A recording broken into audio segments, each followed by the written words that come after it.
میرے بیان میں کہیں یہ بات آئی ہے کہ صبح کا ناشتہ بادشاہوں کی طرح کرو، دوپہر کا کھانا امیروں کی طرح اور رات کا کھانا غریبوں کی طرح؟ تو بھائی صاحب کو اشکال یہ ہے کہ نبی صلی اللہ علیہ وسلم کے ہاں تو ناشتہ ہی نہیں تھا. گھر میں آتے پوچھتے کچھ کھانے کو ہے، فرماتی ہے تو کھا لیتے، بتاتی نہیں ہے تو کہتے میرا روزہ ہے. اور پھر جو رات کو بھی ہوتا وہ تو غریبوں کا والا ہی، مسکینوں والا ہی کھانا ہوتا تھا آپ صلی اللہ علیہ وسلم کا. تو اسلام تو میڈیکل سائنس کے خلاف بات نہیں کرتا نا؟ کیا خیال ہے؟ اگر اسلام تو وہ ہے جو نبی نے پیش کیا، تو وہ کیسی بات ہوگی جو اسلام پیش کر رہا ہے تو وہ نبی کی تعلیمات کے خلاف کیسے ہو سکتی ہیں؟ یعنی میڈیکل سائنس جو بات کر رہی ہے، اگر کر رہی ہے تو پھر نبی کی بات زیادہ صحیح ہے. انبیاء جتنا فطرت پہ ہوتے ہیں اتنا تو کوئی بھی نہیں ہوتا. اس کا جواب یہ ہے کہ یہ بات میں اپنے بیانات میں 20 دفعہ بتا چکا ہوں کہ نبی صلی اللہ علیہ وسلم کیا انگریزوں کے آنے سے پہلے تک ناشتے کا تصور مسلمانوں میں تھا ہی نہیں. ناشتہ انگریزوں نے متعارف کروایا ہے. اس سے پہلے ساری دنیا کے سارے مسلمان 2 ٹائم کا کھانا کھاتے تھے. ایک ہوتا تھا 11 ساڑھے 11 بجے دوپہر کا کھانا جس کو غدا کہا جاتا ہے، اور ایک ہوتا تھا عشاء کے فوراً بعد یا مغرب کے بعد جس کو عشاء کہا جاتا ہے، رات کا کھانا. یہ 2 ہی کھانے اسلام میں مسلمانوں میں ہمیشہ رہے ہیں، اور اس کے بیچ میں کوئی چائے کا وقفہ، کافی کچھ بھی نہیں ہوتا تھا. کافی کہتے ہیں مسلمانوں کی ایجاد ہے، لیکن کوئی اچھی ایجاد نہیں ہے، ڈھنگ کی چیز ایجاد نہیں کی ہے کافی، اگر کسی نے مسلمانوں نے دریافت بھی کی تھی.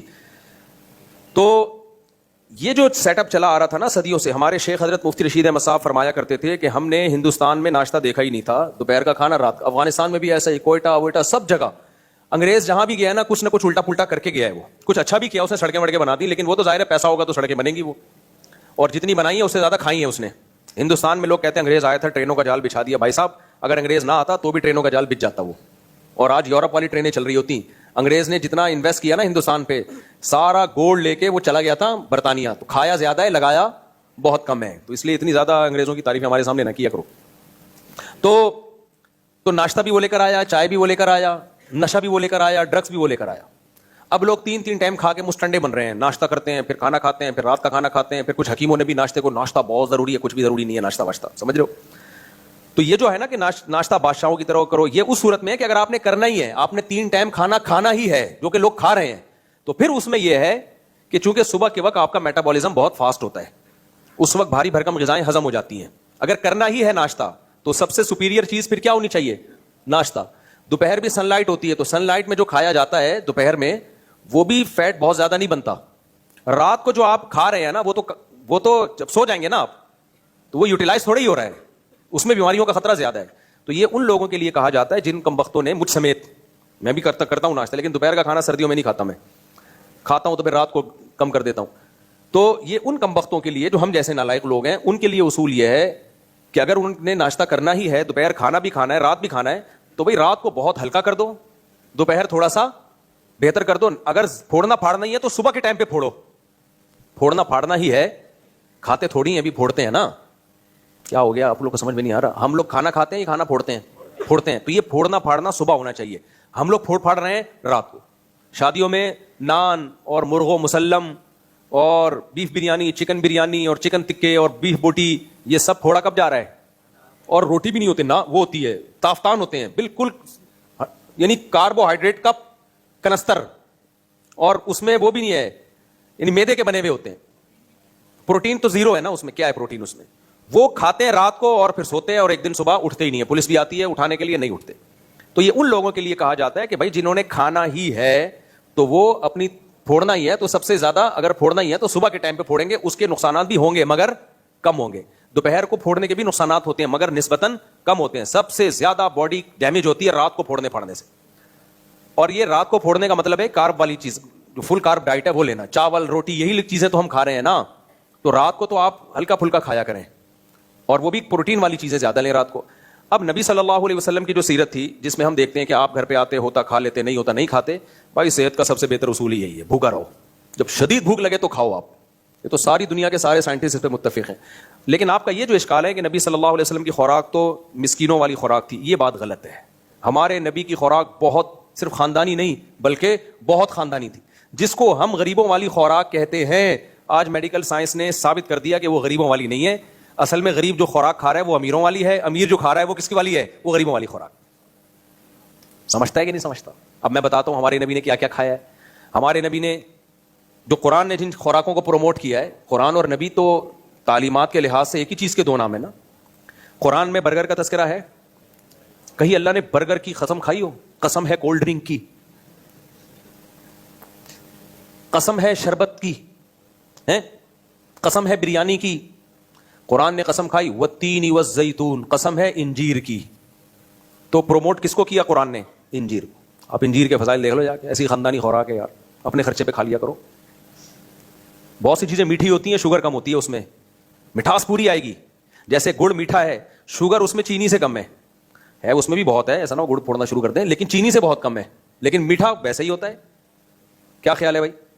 تو قسم اٹھائی گئی ہے انجیر کی، قسم اٹھائی گئی ہے زیتون کی. ڈالڈا کی قسم ہے. یہ جو آج کل کے کوکنگ آئل آ رہے ہیں ان کی کہیں قسم ہے؟ اللہ نے زیتون کی قرآن میں تعریف کی، شجرتم مبارکہ، برکت والا درخت. مثالیں بھی اللہ نے زیتون کی دی ہیں، بقعۃ مبارکۃ زیتونۃ، شجرۃ مبارکۃ زیتونۃ. تو آپ زیتون کھاؤ، یہ غریبوں والی خوراک بولو نہیں ہے، یہ امیروں والی خوراک. ایک بات، صرف ہم آئل پہ آتے ہیں. آئل پہلے آئلوں کو ختم کریں، پھر ہم کار پہ آئیں گے. صرف آئل کو فوکس کرو آپ.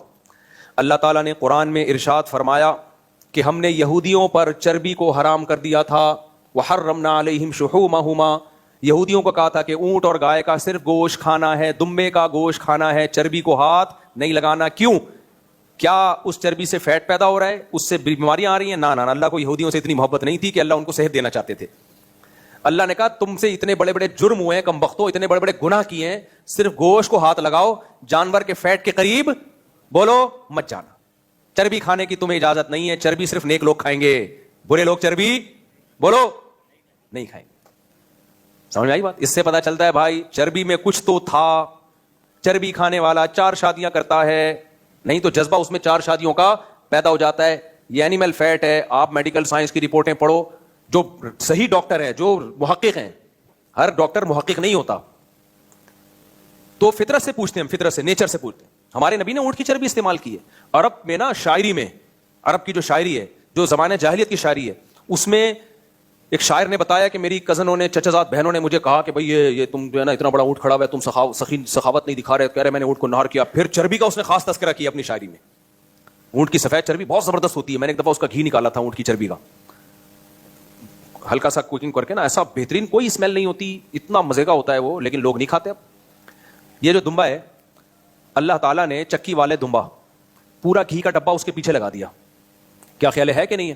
پوری زندگی وہ گھی کا ڈبہ اپنے ساتھ لے کے گھومتا ہے. وہ جو چربی ہے نا، جس کو پگھلاتے ہیں تو گھی بن جاتا ہے. وہ بزبان حال وہ دمبا کہہ رہا ہوتا ہے کہ میں جب کٹوں گا تو میرا گوشت اس ڈبے میں پکے گا. بزبان حال وہ، یہ فطرت، یہ نیچر کی، یہ گفٹ، فطرت کے گفٹ ہیں ہمارے لیے. یہ اللہ کے گفٹ ہیں. کس کے لیے؟ کہ اللہ نے کہا کیونکہ دمبے کھانے والوں کو چربی کا شوق ہوتا ہے، بکرے کھانے والوں کو نہیں ہوتا. حقیقت ہے.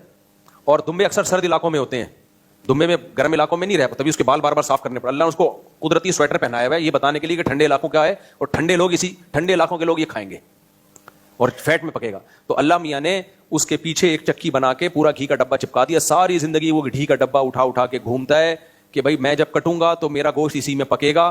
ہم نے کیا کیا؟ ڈاکٹروں کی باتوں میں آ کے، جو بیچارے صحیح سمجھدار ڈاکٹر نہیں ہیں، ان کی باتوں میں آ کے وہ چربی اٹھا کے صابن بنا دیا ہم نے اس سے، یا وہ کسی کو دے دیا، اور الگ سے ہم نے کوکنگ آئل مارکیٹ سے خریدا اور اس میں اس کے گوشت کا بیڑا غرق کر دیا. ذائقہ کی بھی ایسی کی تیسی اور صحت کی بھی ایسی کی بولو تیسی.